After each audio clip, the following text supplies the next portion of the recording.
Fala pessoal, sejam bem-vindos a mais um podcast do Ciência da Bola. Eu sou o João Vitor e hoje novamente trazendo um convidado especial. E hoje, convidado muito especial mesmo. Eu vou falar sobre futsal, futebol, formação. Então vai ser um papo muito interessante. O convidado é Rodrigo Perdigão, que trabalha no Minas, coordenador da equipe do Minas, principalmente ali no processo de base, auxilia também a equipe profissional nesse processo de formação, esse link, né? Então, é um trabalho muito bem feito que ele faz no Minas, além de também trabalhar em outros cenários, né? Auxilia no processo de cursos da CBF, cursos de futsal. Então, é um profissional que vai transmitir muito conhecimento aqui nesse papo de hoje. Perdigão, seja bem-vindo aqui ao Ciência da Bola. Já tivemos a oportunidade de estarmos juntos em outro momento aqui no Ciência da Bola, mas aqui, primeira vez no podcast. É um prazer ter você aqui. João, lisonjeado com o convite, mais lisonjeado ainda com essa apresentação. Me traz uma responsabilidade muito grande, falando que eu sou isso tudo. Não, sou um treinador de futsal. E a gente estava conversando em off aqui, pessoal, mas uma coisa que eu não falei para ele aqui, em alguns momentos, Perdigão, acho que durante todo o meu processo de formação, né, desde quando eu fiz a graduação, após, eu acompanhei muito dos seus cursos, suas palestras em Belo Horizonte. Então, também é um prazer estar aqui. Eu sinto muito feliz de ter você aqui, porque em outros momentos te via como um professor, pensava, poxa, aquele cara ali é muito bom, quero ser igual a ele, né? Eu quero estar conversando com ele. E cá estamos nós, né, conversando para falar de futsal, de futebol e levar conhecimento para o pessoal também, que merece, né, ouvir de você toda a sua experiência dentro dessa modalidade. E para iniciar, queria que você falasse um pouco aí do que você faz hoje no Minas. Você já teve a oportunidade de ser treinador da equipe principal, né? Alguns anos atrás, trabalhou na base e hoje faz esse processo de intermediação, a coordenação geral ali, para que o Minas continue sendo um dos grandes clubes, né, dentro do cenário do esporte, principalmente no futsal. Como que é o seu trabalho no dia a dia, até para o público situar o que você faz? Bom, João, a minha função atual, eu sou denominado no Minas Tênis Clube técnico principal. Essa nomenclatura, ela se diz como uma pessoa responsável pelo alinhamento do trabalho. Então, eu sou responsável por dar o direcionamento da formação dos nossos atletas. O Minas Tênis Clube é tido e visto, reconhecido nacional e internacionalmente como um formador de atletas, independente da modalidade, das mais diversas modalidades, mas como tratamos aqui da modalidade futsal, essa modalidade não foge à regra. Formamos atletas já há décadas, atletas que estão nos principais clubes do mundo, muitos deles são oriundos do nosso processo de formação. E essa é a minha responsabilidade, ou seja, direcionar, dar um direcionamento para o trabalho, quais são os valores, quais são as capacidades táticas, as capacidades técnicas, que tipo de capacidades coordenativas, e aqui me refiro ao Pablo Greco, que esteve aqui, é a referência de todos nós, principalmente nós, mineiros, por conta da UFMG. Então, todo esse trabalho eu tenho a responsabilidade de direcionar. Sou também um dos responsáveis, ou responsável direto, pela formação dos novos treinadores. E quando eu falo dos novos treinadores, os treinadores que trabalham no Minas Tênis Clube, eu tenho a responsabilidade, uma tremenda responsabilidade, de ajudar na capacitação. Como?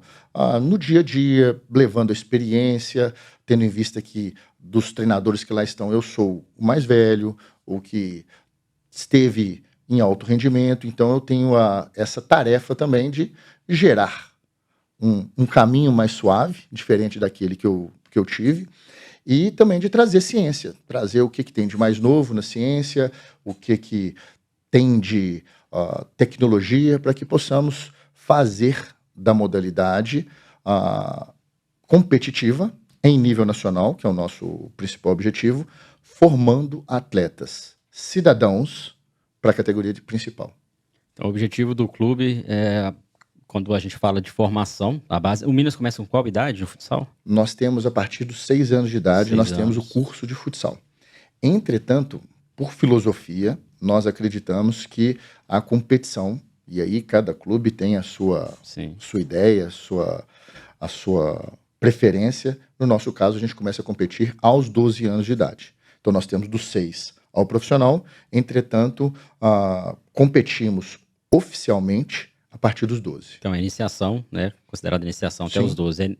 Nessa etapa, a criança ali participa de jogos, mas são jogos mais festivos, né? Alguns eventos nesse sentido, não uma competição em si, até porque talvez eles não estejam preparados ainda para a pressão, né, de uma competição. Existem estudos que analisam de todas as formas, né? Mas há estudos também que colocam que parte do burnout se dá por uma especialização precoce, por uma inserção realmente antecipada a esse processo competitivo mais formal. E quando a gente fala de futsal, a gente tem o nosso primo futebol, que é a principal modalidade do país, que gera paixão, faz parte da cultura do Brasil. Então, muitos pais e muitas crianças associam a modalidade futsal ao futebol. Então, aquele ambiente, às vezes, ele é exagerado. E, diante disso, acreditamos que iniciar um pouquinho mais tarde, e 12 anos ainda bem precoce, mas os 12 anos já é interessante e a gente consegue levar esse jovem atleta até as categorias mais velhas. E interessante você falar também que os próprios profissionais do Minas também têm uma capacitação, uma formação, porque trabalhar com crianças, trabalhar com categoria de base, exige conhecimento. Exige ali você entender dos processos, não só entender do futsal, mas acho que entender também do processo de desenvolvimento, maturação, processo cognitivo, relacionamento com os pais. Então é um processo que tem que ter mesmo uma formação, né? E você hoje está envolvido, não só no Minas, mas também você participa de várias ações justamente para levar esse conhecimento para as pessoas. Hoje em dia, aqui no Ciência da Bola, a gente também propaga esse conhecimento, levanta essa bandeira da importância não só dos estudos científicos, né, mas do conhecimento geral relacionado ao esporte. Eu queria que você falasse um pouco a respeito disso, né? O tanto que o conhecimento é importante na vida de quem trabalha com as crianças. Porque é diferente você trabalhar com um profissional, é diferente você trabalhar com sub-15, é diferente você trabalhar com crianças de 6 a 12 anos. Quais características são importantes, né, para que um profissional tenha um conhecimento específico para trabalhar nessas idades? João, a sua colocação é extremamente pertinente e eu sou treinador há 27 anos, desses 27, 25, dentro da mesma instituição Minas Tênis Clube. E eu, treinador Perdigão, eu sou um treinador completamente diferente daquele de 5 anos atrás, de 10 anos e de 15 anos é outra pessoa. É óbvio que nós temos que, na medida da evolução, da tecnologia, da ciência, nós temos que nos adaptar, mas há que se reconhecer, e isso eu acredito ser óbvio, que aquele atleta, perdão, de 5 anos atrás, de 10 e de 15, é completamente distinto. Completamente distinto. E se nós não estivermos antenados, acho que eu posso usar até essa palavra, né? Antenados, se nós estivermos realmente adaptados a essa nova geração, a esse novo cliente que nós temos, nós teremos dificuldade. Hoje nós trabalhamos num mundo extremamente tecnológico, onde aquilo que era feito há 15 anos atrás praticamente não serve mais. Aquele treino que era utilizado com muito sucesso há 10, 15 anos atrás, ele pode ser evoluído e deve ser evoluído através da ciência, através da questão da alimentação, hidratação. Sim. Então, tudo isso interfere. Quando você fala de faixas etárias diferentes, sim. Uma coisa é você trabalhar com uma criança até 12 anos, depois no processo de formação dos 12, 13 aos 17 e dos 20 em diante. Então, nós temos que nos adaptar a esse perfil, a esse cliente, quais são as demandas, quais são as exigências. E hoje a informação é de fácil acesso. Hoje aqui estamos de maneira bastante informal, de bastante coloquial, estamos transferindo, estamos estamos transferindo mesmo, tentando gerar informação para que a pessoa, através dessa informação eu vou buscar gerar conhecimento e transformar aquele universo. Então, sim, tem muita informação, tem muito conhecimento, e se adaptado corretamente em cada etapa do processo, certamente o processo de formação se tornará muito melhor e muito mais efetivo. E essa questão de sempre se atualizar, né? Sempre estar em constante evolução. Quando a gente fala de futebol, fala de futsal, tem aquele preciosismo de que a modalidade é única, que o futsal sempre vai ser assim, o futebol sempre vai ser assim. Mas quando a gente trabalha com ensino, com educação, né, e utiliza da ferramenta futsal ou da ferramenta futebol para ensinar a criança, o adolescente, a gente sabe que o mundo vai se atualizando. O celular, por exemplo, como esse, há 15, 20 anos atrás, praticamente não existia. Então, tem muitos profissionais que hoje trabalham em clubes e tentam utilizar, às vezes, metodologias de 15, 20 anos atrás. Ou seja, a chance de não dar certo é muito grande, né?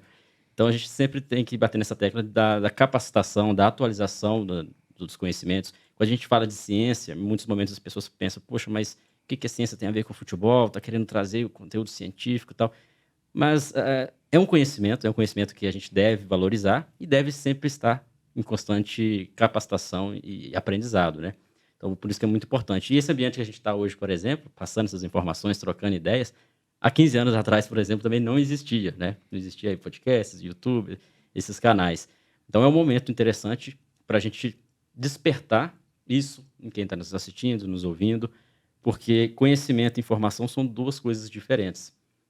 Então, o que a gente está fazendo aqui, claro, tem um pouco de conhecimento, né? Só que a gente não vai aprofundar em nenhum assunto, mas essa informação aqui talvez vai chegar ali para o nosso ouvinte e ele vai pesquisar a fundo, ou ele mesmo vai identificar, olha, não sabia que isso existia, eu faço aqui um trabalho na minha escolinha, no meu clube, e achei muito interessante ali naquele podcast, eu quero entender um pouco mais. É assim que a gente vai tecendo conhecimentos, né? Perfeito. Eu acho que eu coloquei da mesma forma, senão é exatamente isso. Há muita informação. Há a necessidade de selecionar essa informação, aprofundando-se pode-se gerar conhecimento e mudar a sua prática de forma definitiva. E quando você fala isso, me gerou aqui uma lembrança rápida. Por exemplo, hoje os nossos treinos com as categorias mais tenras, lá dos 12, 13, 14 anos, a gente manda para os atletas o treino por WhatsApp antes, ele consegue ver o que vai ser feito, as situações táticas por WhatsApp em 2D. Se necessário, dependendo do ponto de vista, você pode mandar isso em 3D, onde ele vai ter a possibilidade de um ângulo de visão diferente. Então, isso tudo é tecnologia atrelada à ciência, e isso vai gerar, sim, maior facilidade no processo de formação. Imagina os atletas de 20 anos atrás, se ele tivesse um mecanismo de saber como é que vai ser o treino, se ele pudesse identificar, pudesse visualizar aquilo no celular antes do treino, será que não poderia ter um aproveitamento melhor no treino? E eu falo dos atletas, mas também do treinador. Imagina poder criar microciclos, uma periodização já baseada com a quantidade de informação. Hoje a gente edita um jogo no mesmo dia e já manda para o atleta. Terminou o jogo, 2, 3 horas depois, o atleta já tem no WhatsApp dele. Eu estou falando para categoria de formação, não estou falando só do alto rendimento, não. Categoria de formação, o atleta tem o que ele acertou, o que ele errou no celular dele. Isso é maravilhoso, isso é maravilhoso. Imagino o que nos aguarda aí o futuro.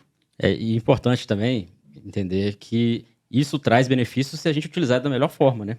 Porque negar todas essas tecnologias, negar a ciência dentro do esporte, isso pode atrapalhar o processo.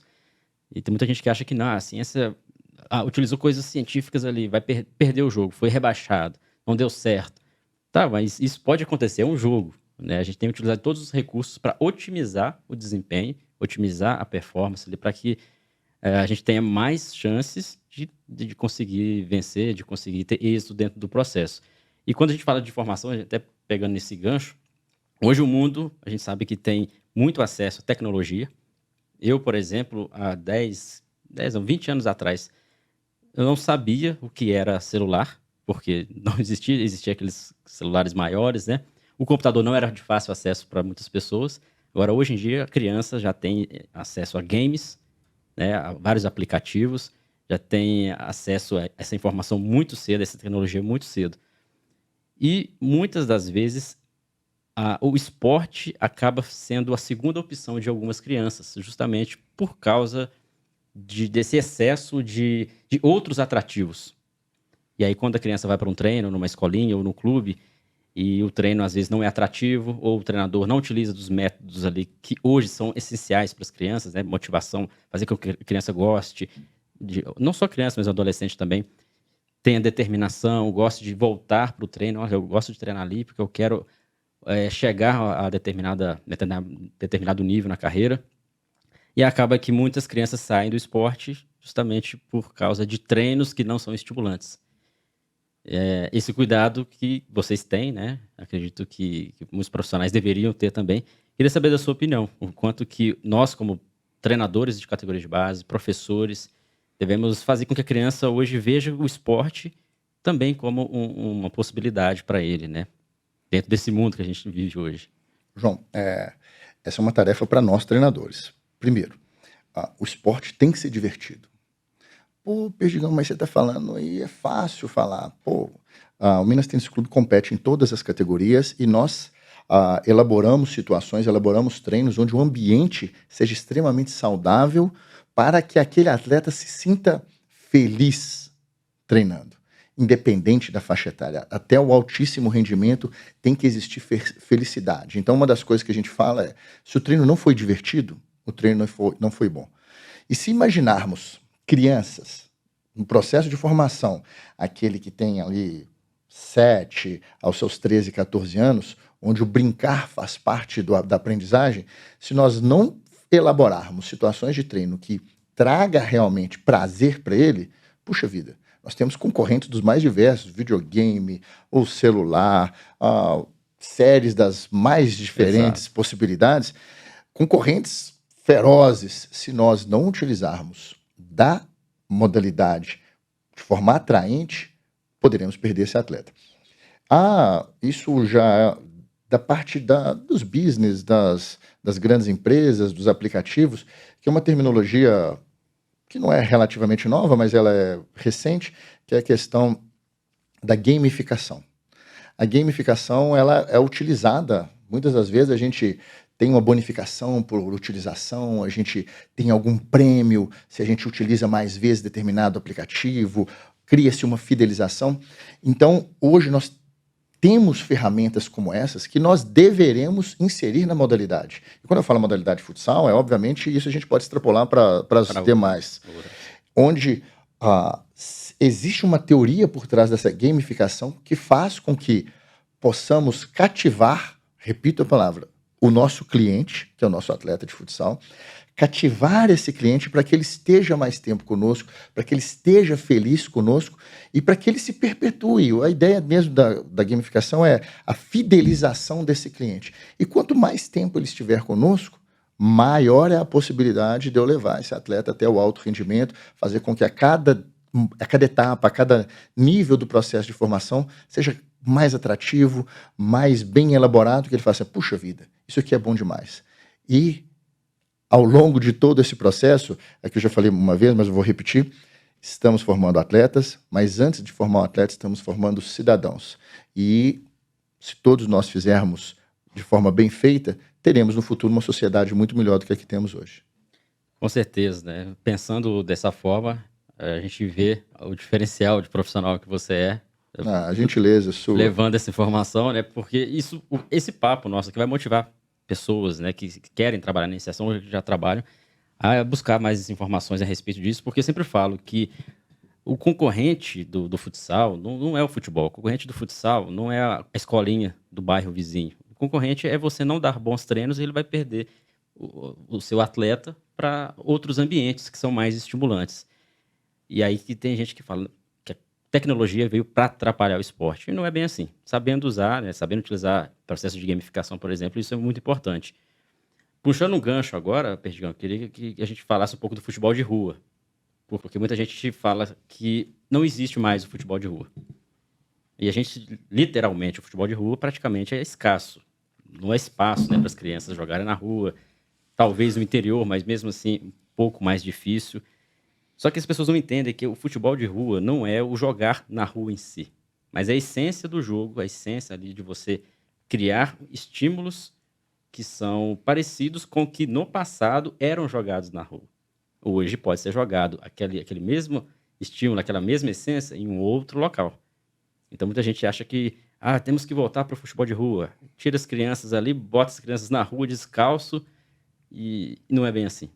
Então eu queria saber da sua visão hoje como um profissional que está ativamente com a base e também ativamente formando profissionais também na base, o quanto que isso ainda está presente esse mito do futebol de rua, que no passado funcionou, mas ele vai sempre funcionar, porque não é, como eu disse, não é só a rua, né? Eu penso dessa forma, mas sim a essência.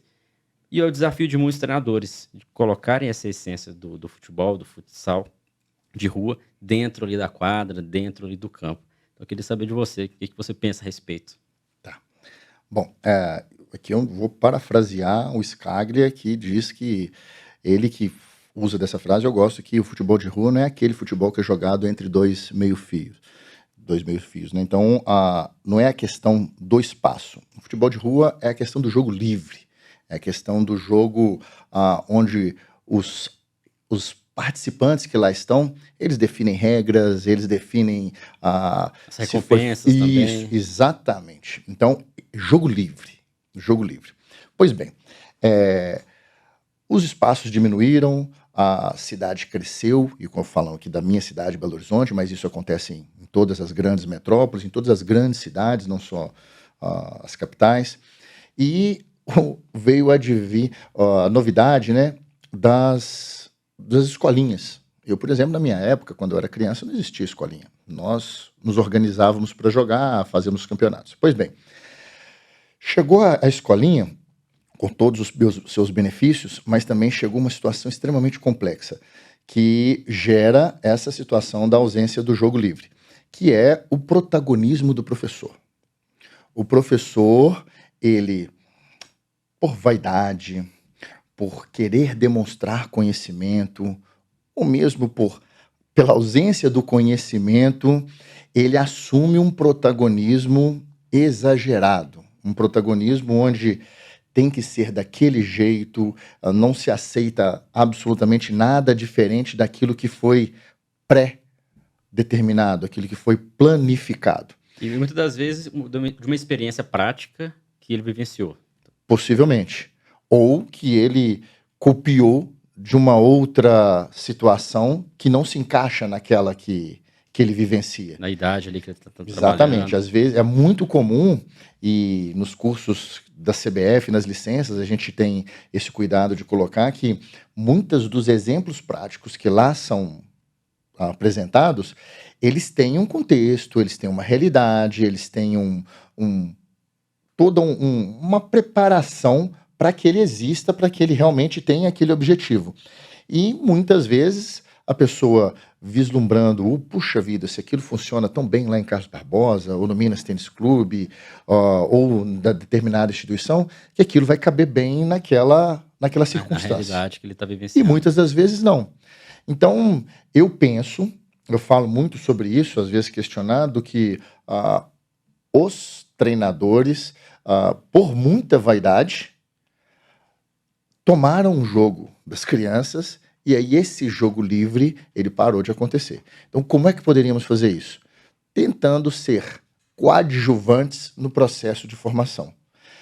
Tentar fazer com que as crianças participem, se divirtam, fazer com que elas, sim, sejam os protagonistas no processo de formação. Uma linguagem simples, não atrapalhar o processo, né? Muitas vezes ajuda-se muito não atrapalhando.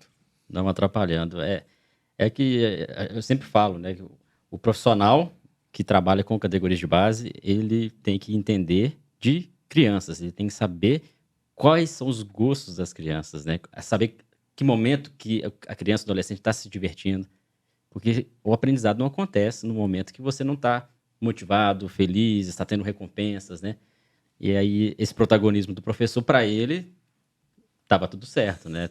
Nesse momento, mas em muitos momentos a gente sabe que não. Por isso que é importante sempre bater nessa tecla, né? De conhecer os processos de desenvolvimento.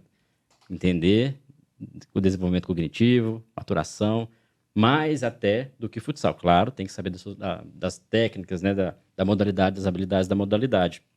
Mas entender de como ensinar. Acho que é o principal. Perdigão, você trabalha com futsal, mas está envolvido também com algumas ações de formação com o futebol. E a gente sabe que hoje no Brasil, talvez em outros lugares também, o futsal ele é uma ferramenta muito importante no processo de formação para o futebol. Na iniciação, muitas crianças começam no futsal e depois migram para o futebol ou continuam no futsal. Como que você pensa essa transição? Se é comum acontecer, se às vezes o futsal é visto como uma barriga de aluguel do futebol. Como que você vivencia isso e como que você pensa a respeito da utilização do futsal como essa ferramenta de apoio para o futebol? Tá. João, eu penso no futsal como uma ferramenta educacional, que sim forma atletas de futsal, que é a prioridade da modalidade. A modalidade, ela existe, nós temos uma liga futsal com 23 equipes, com sucesso absoluto, uma seleção brasileira heptacampeã mundial. Então, o futsal faz parte da cultura do Brasil, bem como o futebol.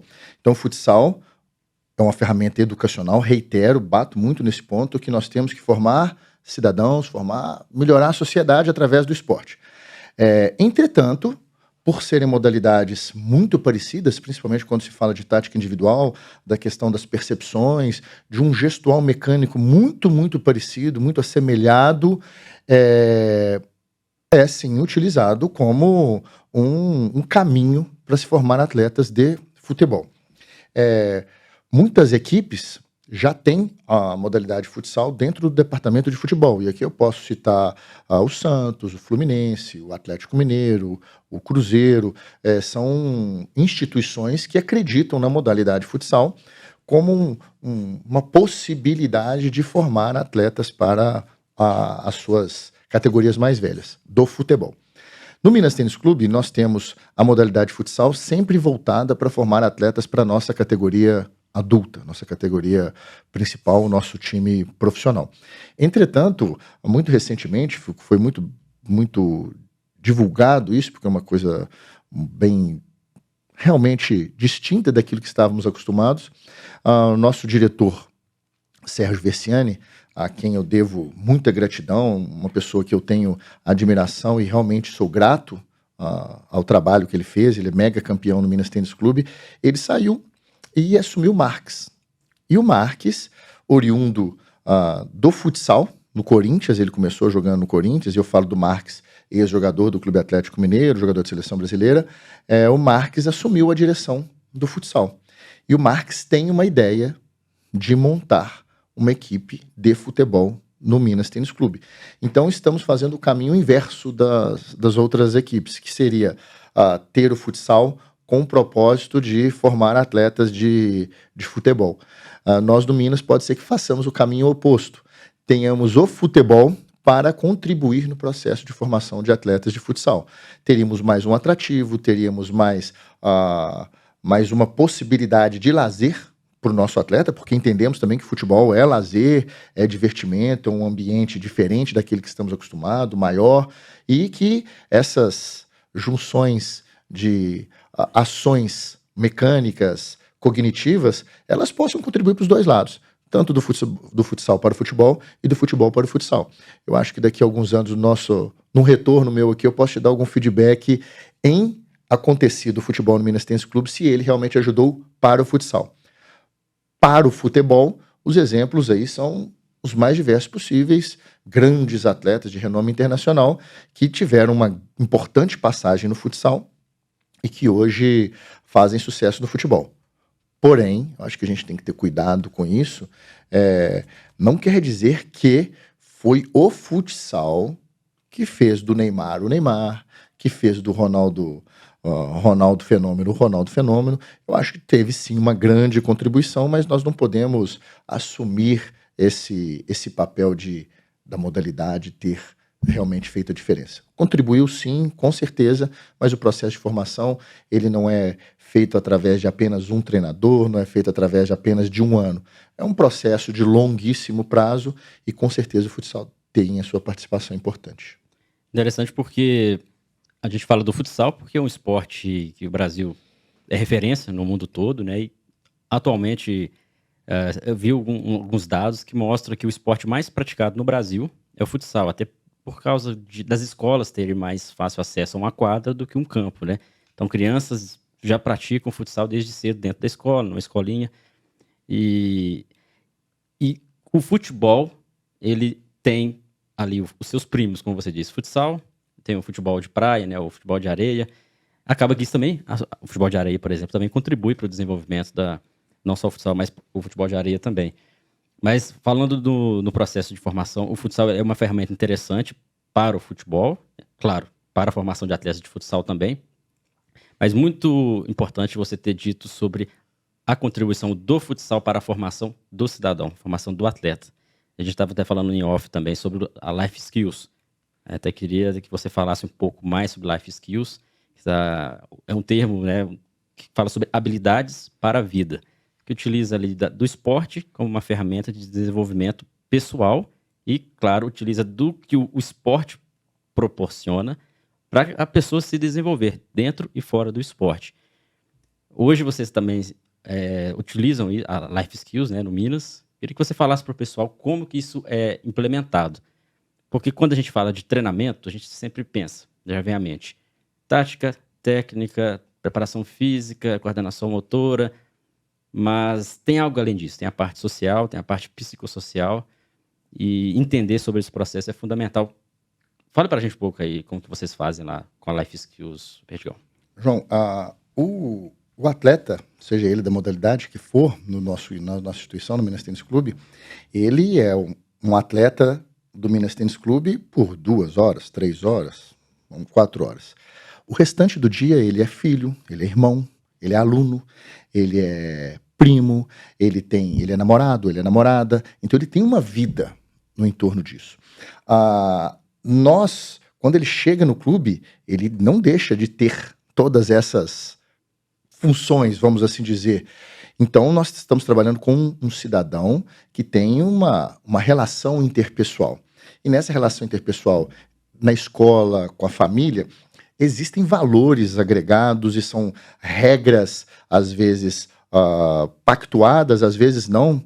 E dentro da modalidade, aí falando especificamente do futsal, nós temos que entender que esses valores que muitas vezes são implícitos na competição, a regra, o comprometimento dentro do clube, o comprometimento com seu parceiro, o trabalho em equipe, respeitar a liderança, liderar, são tantos os valores que sempre entendemos como implícito, eles geram também relações com a vida desse atleta fora. Então o que passamos a fazer foi simplesmente explicitar tudo o que acontece dentro de quadra para que ele consiga associar com a sua vida familiar, escolar, a relação que ele tem fora do esporte e também trazer os valores de fora para dentro do esporte. Então são coisas extremamente simples. Quando há uma divergência numa situação hipotética de um lateral, a bola saiu ou não saiu, a gente pode associar isso com a nossa relação da sociedade. Pô, é certo falar que simplesmente por uma situação para ganhar um lateral, para levar algum tipo de vantagem num treino ou no jogo, será que isso é certo? Quando a gente fala que um político, quando a gente fala que alguém fez alguma coisa diferente, nós nos sentimos, ofendidos, nós nos sentimos traídos. Pô, será que somente isso acontece lá dentro do esporte? Será que não? Então, quando a gente fala de fair play, o que é o fair play? É simplesmente devolver a bola para o adversário? Não. Fair play é eu ser justo, eu ser companheiro, é eu respeitar o meu adversário, a arbitragem, enfim. São aqui um exemplo simples demais, mas são coisas que, se associarmos o esporte com a vida e a vida com o esporte, certamente estaremos formando novos pensamentos a respeito. Um outro exemplo claro, simples que a gente faz. Os nossos atletas, eles têm que nos cumprimentar. Coisa que, para alguns anos atrás, era Normal, óbvio, né? normal, hoje não. Então, eu tenho que ensinar para uma criança que ela tem que apertar minha mão no início do treino.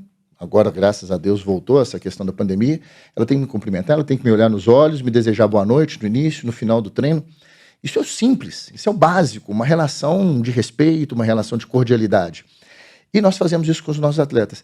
E isso eles já fazem com os atletas adversários. Ao final do jogo, ele cumprimenta o árbitro, eles cumprimentam a torcida adversária. Então, são pequenos detalhes, e eu falo de pequenos detalhes, que no final de um processo, quando a gente fala no processo de formação de 7, 8, 9 anos, o somatório desses detalhes faz toda a diferença para um atleta de alto rendimento.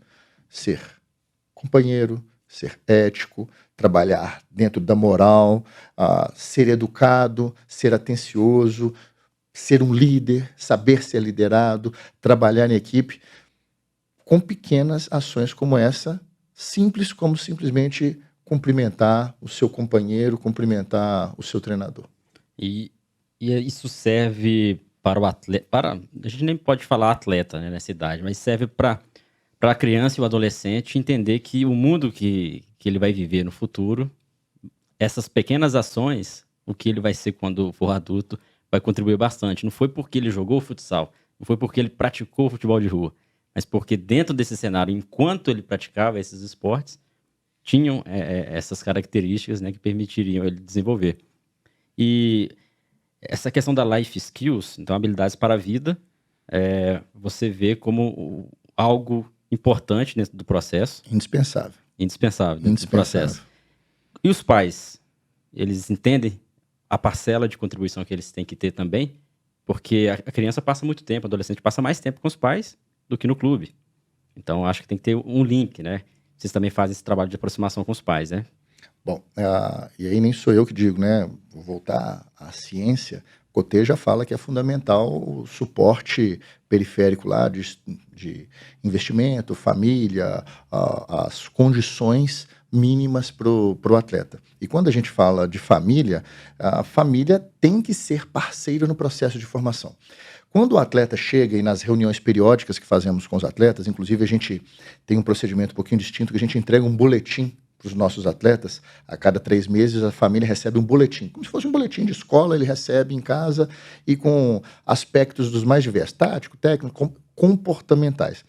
E os pais entendendo que a modalidade é uma ferramenta, terceira vez que eu falei, uma ferramenta educacional, e que o propósito é ajudar na formação dos filhos deles, eles abraçam a causa. Então, todos os pais entendem perfeitamente que aquilo, as tarefas que muitas vezes eles têm, os passeios que eles fazem, igual segunda-feira a gente vai visitar uma escola pública, os nossos atletas vão conhecer uma escola pública, a gente vai fazer um amistoso numa escola pública, a gente vai fazer uma doação nas escolas públicas. Eles entendem que isso faz parte do processo de formação do atleta. Os atletas mais novos, eles têm que arrumar a cama. Independente se eles estão no hotel, se eles estão em casa, eles têm que arrumar a cama deles e eles têm que comprovar que eles arrumaram a cama. Eu falei, pô, Pedro, isso não é nada. Os pais entendem isso como, sim, tarefas, pequenas condutas, pequenos hábitos que, se eles caminham em parceria conosco, tudo se torna mais fácil. Mas nós também temos, para com esses pais, além desse canal de comunicação aberto, um alinhamento de expectativa. Então, as reuniões frequentes, elas trazem aquilo que o clube vai oferecer e aquilo que o clube vai cobrar dos atletas. Quando há um alinhamento, que a gente chama de alinhamento de expectativa, tudo se torna mais fácil. Então, os pais, cientes daquilo que eles vão ter que cumprir e cientes daquilo que o clube vai oferecer, ele vai e fala assim, opa, eu me interesso, eu vou pactuar nesse contrato.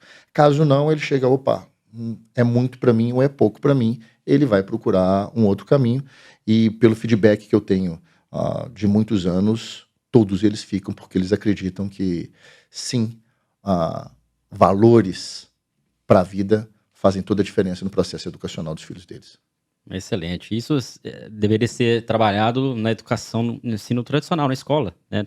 Deveria ser mais trabalhado, mais do que a matemática, o português, as disciplinas, né? João, se me permite, eu ouvi, e puxa vida, eu peço desculpas por não ter me recordado da fonte, mas eu ouvi uma psicóloga falando que para o futuro, quando estava se tratando de profissões para o futuro e tal, ela fala que muito que se esperará, que ela acredita que será demandado para o futuro, são relações interpessoais.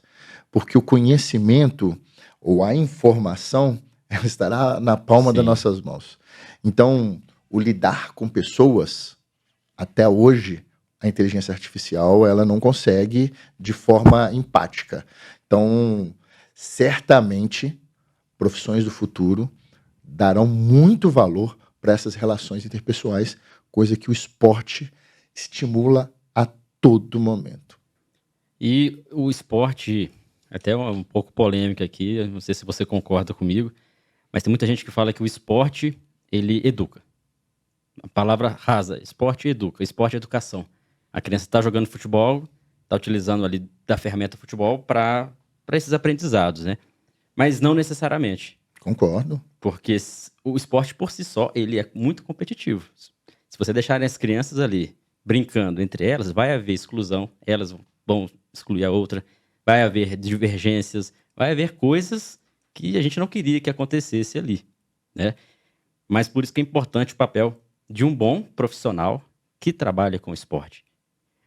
Tem um relato, claro que não vou citar nomes, mas quando eu trabalhava com crianças, né, em escolas, aconteceu de um treinador que não tinha capacitação, era um treinador voluntário, que gostava do esporte, colocava crianças para jogar na equipe dele, só que a equipe dele não tinha nenhum critério, disputava campeonatos totalmente com níveis diferentes, então a equipe perdia de 20, de 30 a 0, e dentro da equipe a gente sabia que tinha crianças ali que não estavam aprendendo nem o esporte e nem as habilidades para a vida, né? E aí aquele discurso, o esporte tira as crianças da rua, tira as crianças de outros problemas sociais, e eu sempre discordei disso. O esporte por si só, ele é excludente, ele é prejudicial, mas ele utilizado como uma boa ferramenta de ensino, com profissionais de qualidade, com trabalho e processo, como você está citando que faz no Minas, é sensacional. É como se fosse um celular. A gente pode utilizar um smartphone para o bem e pode utilizar também para fazer coisas não tão boas. Não sei se você concorda com esse pensamento em relação ao esporte, mas eu penso que dizer que o esporte por si só ele educa é muito simplista. Ele educa sim, desde que haja um trabalho bem feito, né? Não tenho o que colocar. Só ratificar o que você fala, porque vimos há pouco tempo a barbárie que aconteceu no México. Outras situações de racismo recorrentes que a gente vê aqui no nosso país. Então, simplesmente inserir a criança no futsal ou no futebol, ela estaria exposta a todo tipo de possibilidade, tanto de aprendizagem de valores que serão realmente úteis na vida, como também relacionadas aos exemplos que eu acabei de citar. Então, se tivermos a condição de direcionar o ensino, a educação, a formação com a modalidade, eu acho que é o caminho coerente. E imagino que a educação física escolar pode fazer isso, imagino que os projetos sociais, as ONGs, podem fazer isso, imagino que os clubes de formação, as escolinhas podem fazer isso. Então, se todos entendermos que as modalidades esportivas, no nosso caso aqui tratando do futsal, é uma ferramenta educacional e trabalhar disposto a sim educar, puxa vida. Mais uma vez teremos uma sociedade, minhas filhas terão uma sociedade muito melhor daqui a alguns anos. Com certeza. Perdigão, a gente está caminhando para o final, mas antes queria que você falasse sobre o trabalho que você desenvolve também na CBF, nos cursos de formação da CBF, que atualmente também está à frente do futsal, né? E isso ajuda bastante para as duas modalidades, na capacitação de novos profissionais, isso é muito importante. Queria que você falasse o que está sendo desenvolvido, o trabalho da CBF com a FIFA, até porque muitos profissionais têm interesse, né, em participar de ações como essa e se capacitar cada vez mais dentro da modalidade. João, isso é extremamente novo. Quando eu falo extremamente, é bem recente mesmo, né? Todos que acompanham o futsal sabem da mudança da CBFS, que até então a responsável por todo o processo de fomento, de gerenciamento, de administração da modalidade futsal. Isso tem, nesses últimos meses, vamos colocar nesse último ano, tem vindo para as mãos da CBF.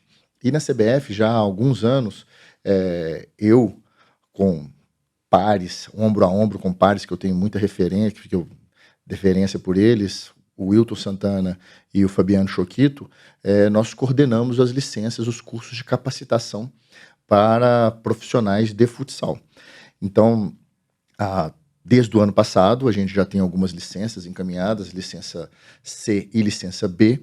A licença C é para o processo de iniciação, para as escolinhas, uma licença com 120 horas de capacitação, das informações e conhecimento das mais diversas áreas, para que aquele profissional que queira trabalhar com essa faixa etária, ele esteja realmente embasado da ciência, que ele tenha conhecimento prático, que ele consiga vivenciar, ele vai vai receber uma carteirinha que o credencia a trabalhar com aquilo. A licença B é da categoria sub-13 à categoria sub-20, ele, para o processo de formação de atletas, 145 horas, ele vai aprender, ele vai se capacitar, e a licença A, que é para as categorias adultas. E teremos agora, estamos nos finalizando a possibilidade de uma licença Pro. A licença Pro é para os treinadores que trabalham no altíssimo rendimento, liga futsal, e que almejam trabalhar na América do Sul, tendo em vista que essas credenciais oferecidas pela CBF, elas têm a chancela da Conmebol. Então esse é um passo importante que o país está dando para que profissionais que queiram trabalhar fora do país, algo que é muito frequente, que eles tenham uma documentação chancelada pela Confederação Sul-Americana, ou liberando pelas regras internacionais para que ele possa trabalhar em outros países. Então essa licença Pro pode ser um passo gigante que a CBF dará em prol da modalidade futsal, para que aqueles treinadores que imaginem, que sonhem, ou que já tenham a possibilidade na prática de trabalhar fora do país, que elas tenham essa autonomia em função desse credenciamento colocado, chancelado pela CBF. É muito similar ao que já acontece com o futebol, né? É o mesmo processo, exatamente o mesmo processo. É obviamente as licenças, elas têm características, por óbvio, distintas, são modalidades distintas, mas o conhecimento, por exemplo, a respeito de cada faixa etária, ele é muito parecido, as regras são as mesmas, a regulamentação é a mesma dentro da CBF. Futsal, futebol e o futebol de praia, o beach soccer. As três modalidades. As licenças são para treinadores, né? As licenças são para treinadores. No futebol, e aí eu não tenho muita condição de falar, por não ter essa informação precisa, mas existem cursos de preparação física, existem cursos de treinamento de goleiro, existem cursos de gerenciamento de categorias de formação, existem outros cursos que eu não saberia dizer com muitos detalhes a carga horária, então, mas a CBF visa melhorar, capacitando professores, capacitando os profissionais. Na medida que você gera informação, gera conhecimento, gera ciência, num futuro bem próximo a gente terá, por consequência, um esporte, uma modalidade muito melhor. Excelente, excelente papo. Essa 1 hora aqui conversando, tenho certeza... Já foi 1 hora. Tenho certeza que o pessoal que está nos ouvindo, nos assistindo, aprendeu muito e, claro, fica às vezes uma pulguinha atrás da orelha ali para depois pesquisar, correr atrás de algumas capacitações, algumas formações. É muito importante esse excesso de conhecimento, de informações, né, hoje em dia, é benéfico, né? Então, saber filtrar as informações para que tenha o conhecimento e a própria pessoa possa acessar esse conhecimento. E hoje aqui nesse podcast, de uma maneira bem informal, a gente conseguiu aqui trazer vários assuntos, contar um pouco da sua experiência, a gente falou também do processo de formação, pensamos aí perspectivas, né, para o futuro, mas para a gente fechar mesmo, eu queria que você desse uma mensagem especial para as pessoas que estão se qualificando, que já trabalham ou querem trabalhar no futsal. Quais competências, né, hoje são necessárias para que seja um profissional de sucesso trabalhando numa comissão técnica, na formação, seja no profissional? É uma pergunta complexa. São competências das mais diversas, habilidades também. Sim. Necessita-se de habilidades, mas se eu puder resumir tudo isso, ser inteligente o suficiente para ser coadjuvante no processo. Eu acho que isso fala muito do profissional que entende que o atleta, ele é o fim, que os processos são simplesmente um meio para que a gente consiga levar o nível do atleta em todos os aspectos. Físico, técnico, tático, emocional, comportamental, enfim, gerar qualidade para quem é o principal, para quem é o protagonista. E muitas das vezes nós não não entendemos que o atleta, ele é o fim, assumindo, às vezes de forma,